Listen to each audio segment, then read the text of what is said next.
All right, man, peace. You know, brothers, I did a video a while ago featuring this person right here, Max Kellerman, in which he asserted that by the end of this current NBA season, LeBron James would no longer be considered the number one player in the NBA. And according to Max Kellerman, the person who's going to take over the mantle of the best player in the NBA is going to be Anthony Davis. Now, I agree with Max Kellerman that by the end of this season, LeBron James is no longer going to be considered the best player in the NBA. But I believe that that change is going to come because the consensus all across the NBA, when it comes to the players, the coaches, and the fans, and the viewers, and the aficionados, whatever you want to call them, is going to be that LeBron James is so terrible on defense that it can no longer be ignored. And when we look at players like Anthony Davis, Giannis Antetokounmpo, Kawhi Leonard, Kevin Durant, and what they're bringing on both offense and defense, it can no longer be denied. And Stephen A. Smith is going to confirm this because he is going to state that he has spoken to an NBA coach who is privately calling out Stephen A. Smith for not calling out LeBron James on defense. So anyway, they're going to talk about it. I'm going to chime in. And here's the good news for the Lakers. It doesn't solve all their problems. They're going to have to make a deadline deal or a deal by the trade deadline if they hope to compete in the playoffs, maybe even make the playoffs. But here's the good news. LeBron James is so great that you can take players around the league off the scrap heap and you don't have to worry about what they can't do. You can focus on what they can do. Now, brothers, did you hear what Max Kellerman just stated? And this is my issue with the LeBron James fanboys. Out of one side of their mouth, just like their god LeBron, they'll talk about how LeBron does not have enough help. Then out of the other side of their mouth, they'll say that you can bring any player to play with LeBron James and he could take you to the promised land. Well, if that's the case, they should not have to make any trades whatsoever to get the Lakers to the playoffs. It's not making sense. Either LeBron James is not as great as you're making him out to be, or the disparity between LeBron James and the next best player in the NBA is nowhere near as wide as people like Max Kellerman would try to make you believe. It's very, very simple. But you're not going to tell me that LeBron James can take anybody and bring out the best in every player, because history does not tell us that. What history tells us is that LeBron James is the basketball version of Galactus. That meaning that he approaches various planets and he sucks their life essence out and then moves on to the next planet. That's what he does. So if Tyson Chandler and McGee can help in certain respects on your interior defense, but there are problems in other areas, it's okay. LeBron can compensate for that. As for Brandon Ingram, Stephen A. Wait a minute. I'm sorry, Max. I got to interrupt you. I just need to ask you a question. Did you see enough from the Lakers? Because I don't understand. No, he said no. Said no, very clearly. Okay. Because it sounded like yes. That's what I'm saying. I didn't know. What happened just then? What happened just then for everyone who heard me say no 3 times is Stephen A. gets texts from throughout the NBA throughout the show. I saw you getting a text from somebody just then. I got a couple of texts already, but I was Don't asking. worry, I had a joke. No one laughed. I was asking because Nobody was laughing at your joke, Molly Karen, because you're supposed to be the moderator. You talk way too much, but I don't blame you. I blame Stephen A. Smith because he's been scared of women ever since that Ray Rice incident. Because you were talking about the Lakers in a very positive way. Well, I'm saying the answer is no. That's the bad news. They're going to have to make a deadline deal. The good news is, with LeBron, you can kind of patchwork things to kind of keep your head above water until you can make the major move. Brandon Ingram. Max Kellerman, what precedent do you have to assert what you just stated? That you can use LeBron James to patch everything up until you make this major deal. What major deal has ever been made to assist LeBron James that resulted in them winning a championship in the middle of the season? Please name one. The man only has 3 titles, okay? He has 3 titles. He went down to Miami to join up with D. Wade and Chris Bosh in 2010. And of course, that team was pretty much already ready-made, and they did not live up to expectations. He went back to Cleveland, and if I remember correctly, they made that trade for Iman Shumpert and J.R. Smith. But let's be for real. The reason why they won in 2016 was because the NBA assisted them with that little stimulus package, as Stephen A. Smith would say. This notion that all you need is LeBron and LeBron's going to lead you to the promised land, that is pure media fiction and media narrative.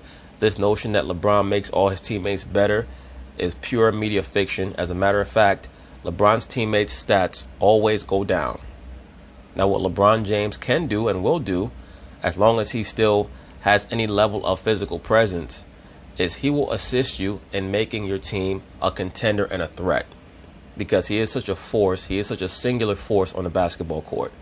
And he always deserves credit for that. How many point guards they need on the team? Rondo, LeBron, Lonzo. By the way, KCP can handle a little point. Brandon Ingram. Is that a rhetorical question? Yes, it's a rhetorical question. Okay.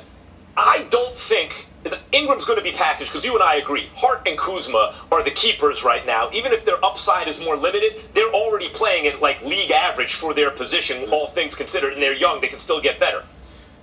They're going to have to bring in a star. It increasingly looks like Lonzo is going to have to go. No shit, I've been telling you that from before the season. I've been telling you that since last year. That in order for LeBron James to last on the Lakers, eventually they're going to move Lonzo Ball and they're going to fire Luke Walton. Bottom line. The problem for the Lakers is because Lonzo needs the ball in his hands. Yeah. But LeBron needs the ball in his hands. Rondo needs the ball in his hands. There are other players who also... So Lonzo's effectiveness on offense is diminished. The problem is he's their best defender, who's not a big. Mm-hmm. And the defense really needs help right now. That's the conundrum that the Lakers face at this moment. I'm not calling LeBron out because it's not necessary. He's the best in the world, and I want to be respectful here. The point is this, and it's early, so I understand it. But if we're going to be honest about this, already early this season, I had a coach that played against the Lakers early this season text me yesterday and said, Stephen, they called me out, saying, call it like you see it. What are you talking about? You know, just messing with me as always. That's what people say when they want you to say what they want you to say, all right? And their whole point was LeBron is missing defensive assignments. Now, there have been... Now, who could that coach have been? Who is normally one of the coaches that Stephen A. Smith goes back and forth with? And then we can cross-reference that with the Lakers' record thus far in regards to who they've played. And it should not be that difficult to figure out who the coach was that was texting back and forth with Stephen A. Smith, especially if one of those teams has a black coach. Been times when I've seen him do that, as always, because he's conserving himself, all of that other stuff. We get all of that.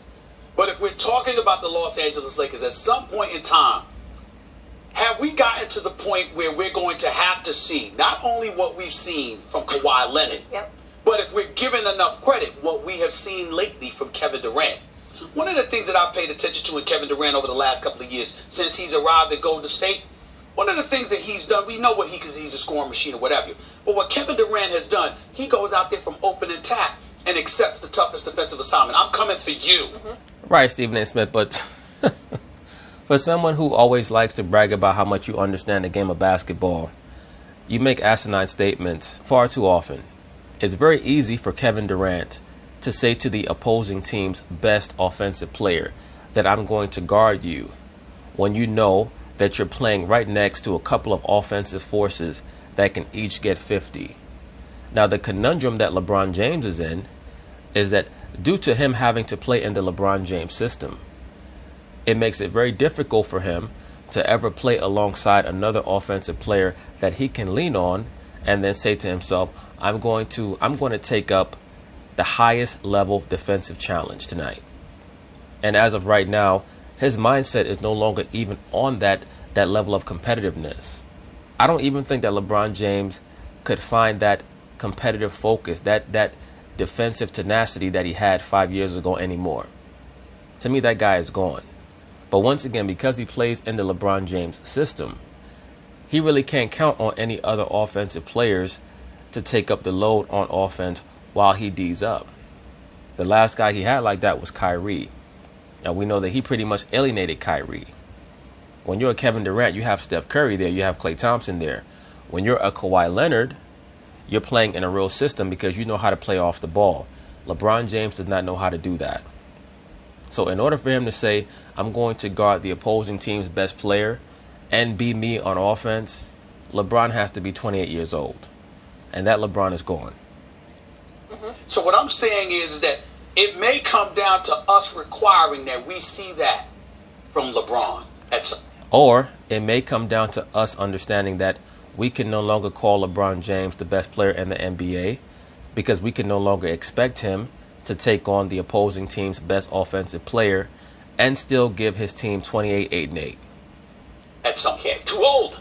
Too old. He can do that in the playoffs. He can't do it now. Okay, that's fine. At some point. I'm talking about when. Well, we could say that he's too old, but what we also have to say is that because he can only play in the LeBron James system, that hampers him. And once again, that's what separates him from Jordan. Because Jordan actually could give his team, even at 35 years old, 29 points a game and be a top 5 defender in the NBA, regardless of position. When it really counts. Let's focus on Minnesota. Really We didn't know. But anyway, that's basically it on that. I just wanted to touch on that because Stephen A. Smith recited an interaction that he had with another team's head coach, in which the other team's head coach implored him to talk about LeBron James' terrible defense. Or hell, maybe it was Luke Walton who texted Stephen A. and said, talk about how this guy can't guard his lunch. And Stephen A. Smith is just trying to protect Luke. Who the hell knows? But anyway, peace.